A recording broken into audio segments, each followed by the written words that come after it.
Welcome again, children. Let's start today's lesson. Today's date is 31st May 2021. Day is Monday. Subject is English language. Topic is lesson number 4, use of apostrophe s. This is the part 1 of the lesson. So, children, take out your English language book and take out your lesson number 4, use of apostrophe s. Now, we are going to learn what is the use of this comma and this s. Okay. So, get going. Look at the sentences given below. First, you will see the sentences. The pencil box belongs to Aditi. This is a pencil box. This is Aditi. So, this pencil box belongs to Aditi. So, you can say this in another way. That is, this is Aditi's pencil box. See how it is used. Belongs to Aditi. That means Aditi का ये pencil box है. और यहाँ पे भी हमने second way में इसको कहा है अदिति's पेंसिल बॉक्स, यानी कि अदिति का पेंसिल बॉक्स है. So this apostrophe s we had used instead of making a big sentence. We had shortened the sentence by using this apostrophe s. Next sentence is the wings of a parrot. This is wings. This is parrot. So these are parrot's wings. These are parrot's wing. Again, ये parrot के wing है, उसको parrot को belong करते हैं. So these are parrot's wing. The bag belongs to a teacher. This bag, this teacher. So this bag is teacher's bag. Teacher का bag है ये. So this is a teacher's bag. This is a teacher's bag. So all the things that belong to someone, उसको हम दो तरीके से लिख सकते हैं. Either we can write belong to और we can use the apostrophe s. This apostrophe s shows the belonging. ठीक है, जो भी नाउन होगा उसकी बिलोंगिंग से आप इसको apostrophe s से शो कर सकते हैं. Now let's read learning window. The apostrophe that is this comma. ठीक है, सिर्फ इस कॉमा को apostrophe कहते हैं.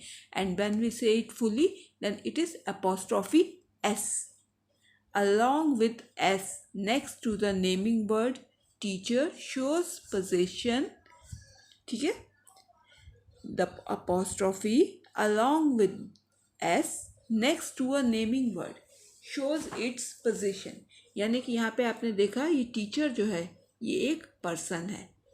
ओके, इसके साथ जब हमने apostrophe s लगाया, ये apostrophe है और ये s है, इसको जब हमने यूज़ किया तो इसने क्या दिखाया कि बैग जो है ये टीचर का बैग है. तो it is showing the belonging to the teacher. ये सिंपल आपको बैग जो है किसका है, टीचर का है. ये बिलोंगिंग दिखा रहा है कि बैग किसको बिलोंग करता है, टीचर को बिलोंग करता है. सो इसलिए हमने apostrophe s से शो किया कि ये टीचर का बैग है. For it shows that the bag belongs to the teacher. Okay, that's what I have to explain. Example, this is the teacher's chair. Now, this is the teacher's chair. Here, whose chair is this? Teacher. So, this chair belongs to the teacher. So, anything that we want to show the belonging, if there's thing that we want to show it belongs to a person, तो उस person के name के साथ हम apostrophe s use करते हैं and then उस चीज़ का नेम लिखते हैं. ठीक है, सबसे पहले person का नेम लिखते हैं, फिर apostrophe s लिखते हैं, फिर जिस चीज़ को वो person belong करता है उस thing का नेम लिखते हैं. Now apostrophes are usually not used with non-living things. अब ये हम लोग मोस्टली non-living things के साथ यूज़ नहीं कर सकते. आपने देखा जैसे टीचर लिविंग थिंग है, पैरट लिविंग थिंग है, देन अदिति लिविंग थिंग है. They are all living things, they are not non-living things. जैसे पेंसिल बॉक्स है, ये नॉन लिविंग थिंग के साथ हम लोग नहीं यूज़ करते हैं apostrophes. apostrophes मोस्टली हम लिविंग थिंग्स के साथ यूज़ करते हैं. An exception to this is the names of the country. Okay, इसका exception जो है name of the countries होता है. जैसे India's prime minister lives in Delhi. India के प्राइम मिनिस्टर कहाँ रहते हैं, दिल्ली में. When we want to show that something is owned by someone or belongs to someone, we use apostrophe and s.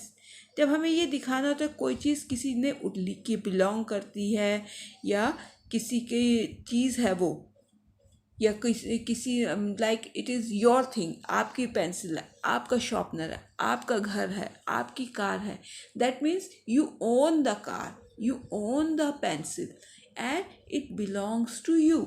जब हमें ये सब चीज़ें दिखानी होती then we use the word, then we use apostrophe and S. और इसको हम कैसे लिखते हैं, एक ऊपर कॉमा, नीचे कॉमा नहीं लगता, ये ऊपर कॉमा लगता है, ठीक है। एंड उसके बाद एक एस लगा देते हैं, छोटा एस यूज़ करते हैं, don't use the capital S, it is the small S. Okay, so children this is how we show the belonging और ओनरशिप, ठीक है। Today we are going to do the one exercise of this lesson. First exercise is workout A, add apostrophe s to the words given in the bracket and fill them in the blank spaces।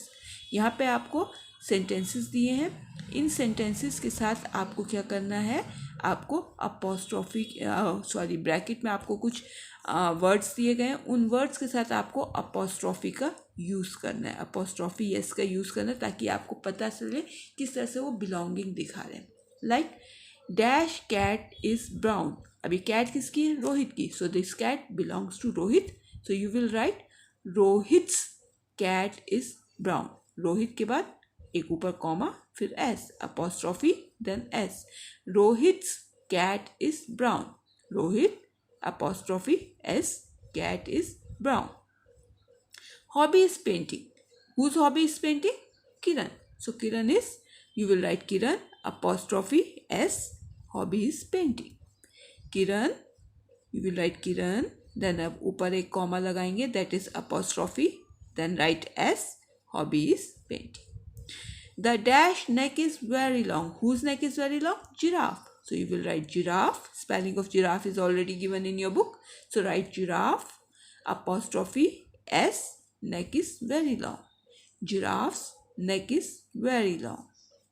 My dash eyes are blue, whose eyes are blue, sister, so किसको belong करी blue eyes, sister को, so you will write sister apostrophe S, sister apostrophe S, my sister's eyes are blue।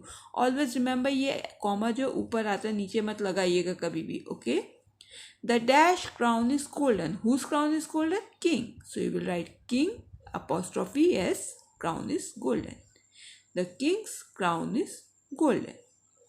A dash beak is bright red, whose beak is bright red, parrot, so you will write parrot apostrophe S, beak is bright red, a parrot's beak is bright red। So children, this is how you will use the apostrophe S। Tomorrow we will continue with the same lesson and we will complete all the exercises given in the lesson। अच्छा, कुछ बच्चे कह रहे हैं कि उनकी book में in context exercise different दी गई है, लाइक इन लेसन नंबर 3 में आपको डिफरेंट दी गई है कुछ, एंड लेसन नंबर 4 में डिफरेंट दी गई, लेसन नंबर 2 में डिफरेंट दी गई। तो children these are only the practice exercises, ठीक है। जैसे आपको मैंने यहाँ पे करके दिखाया है, आप अपनी बुक में वैसे ही प्रैक्टिस के लिए इस एक्सरसाइज को यूज़ कर सकते हैं। ये एक्सरसाइजेस आपके एग्जाम में नहीं आएंगी, so use these exercises for practicing whatever you have learned in the lesson. आपको जो भी लेसन में पढ़ाया जा रहा है, जो समझाया जा रहा है, उसके ऊपर ये एक्सरसाइज बेस है। तो मेरी बुक में क्योंकि जो ये एक्सरसाइज दी गई, जो एक्सरसाइज दी गई, मैं वो करके आपको दिखा रही हूँ। आपकी बुक में, कुछ बच्चों की बुक में डिफरेंट दी गई है, तो वो बच्चे अपनी उन एक्सरसाइज को एज अ प्रैक्टिस यूज़ कर सकते हैं, ठीक है। These exercise will not be included in your exam because some children are having different exercises in their book, तो इसलिए मैं इन एक्सरसाइजेस को कोई भी टीचर अपने एग्जाम में यूज़ नहीं करेंगी। So don't worry about that, use them only for practice.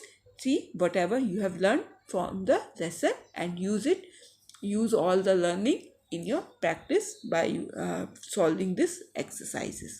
Okay children, this is all for today. Thank you.